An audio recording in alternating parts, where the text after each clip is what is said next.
Welcome to our Youth Education in Spiritism with Kardec Radio. I am Bernadete Leal, and I'll be spending a few minutes with you, inspiring to bring spiritual awareness and Spiritist teachings to our youth, parents, and educators. Today, I will answer 3 questions on teaching children about charity. First question: how can I teach my child to practice charity? The word charity comes from the Latin caritas, and its word in Greek, agape, means unlimited loving kindness to all others. So before teaching our children to practice charity, first, they need to learn how to treat others with kindness. Next, children need to be able to recognize and show empathy towards someone who is hurt or in need. But depending on their level of development, this may not be that simple. Jean Piaget explains very well the cognitive development of a child. Between the ages of 2 and 6, children are in the pre-operational stage, in which thinking is egocentric, perceiving the world from their own perspective.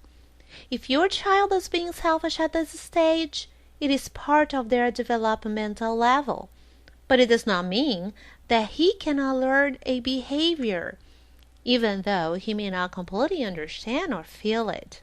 Later, between the ages of 6 and 11, children are in the concrete operational stage, in which they start to understand things around them, but their thinking is based on what they experience, see, hear, and touch.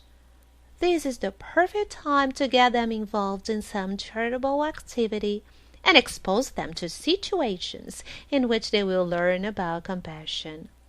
At the age of 12 through adulthood, in the formal operational stage, adolescents and adults have the emotion and the reasoning to think abstractly and also about moral issues.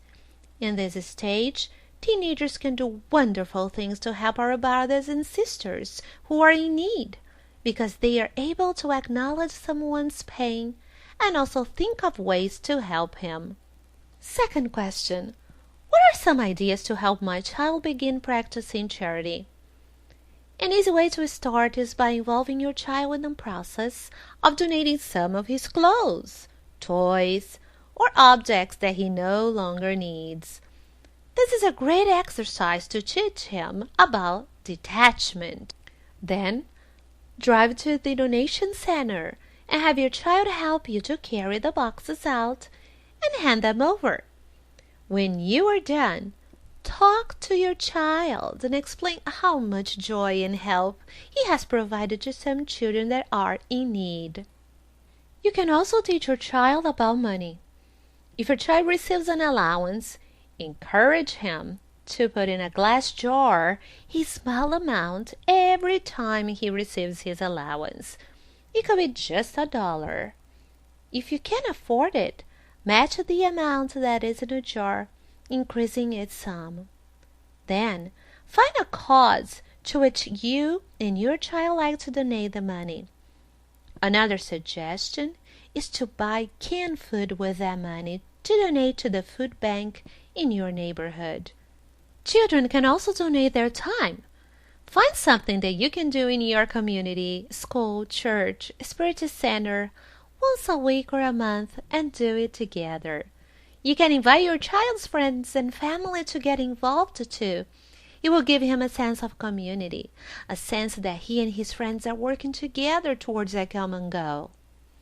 Depending on your child's age, take him to visit an orphanage, old folks' home, or hospitals, so he can see and experience feeling empathy toward another person. At home, read stories to your children about people who help others. You may read about Francis of Assisi, Mother Teresa, and stories of children and teens that made a difference so he can relate. Now remember to teach your child to do any charitable work with joy. Yeah, teach him to smile and make sure that you are smiling too. Nobody wants to be helped by someone who is sad or in a bad mood. Third question. Are parents somehow responsible for their children's lack of interest in doing charity work? Today, we are living in a very materialistic world, surrounded by consumerism. It is all about having more and more. Children and teenagers are being overloaded by the media about material consumption. People are heavily spending and wasting their time and money on material possessions, sadly forgetting about a very important one: moral possessions, such as love, patience, understanding, compassion, and forgiving. Part of this responsibility belongs to parents and caregivers who give to their children all they want. They forget to teach them the value of work. Some parents who have a very busy life and do not make time with their children usually shower them with gifts of all kinds in order to compensate for their guilt of being absent in their children's lives. Giving material rewards also play a great role on how materialistic children are becoming nowadays. For instance, parents promise and give to their children gifts when they accomplish something like a good grade, doing well in the sports. So children learn that when they do something that pleases their parents, there is a good chance that they will be rewarded with something material. Or children will say to their parents, "I'll help you with the dishes if you take me to the mall. I'll watch my little brother if you give me some money. I'll help you with the groceries if you drive me to my friend's house." We are creating a generation of children who are used to be bribed by their parents. Their actions are conditioned to always receiving something for their work. That's why teenagers struggle so much when it comes to charity, because true giving means giving unconditionally, and they are not used to giving without expecting anything material or a favor in return. Kardec Radio listeners, Chapter 13 of the Gospel According to Spiritism by Allan Kardec tells us a story of a rich mother and daughter who dresses with simple clothes and go visit and help a needy mother whose children are cold and hungry. Then the rich mother says to her daughter, "What can you give, daughter, when you have nothing of your own? If I give you something of mine to give away, the merit really won't belong to you.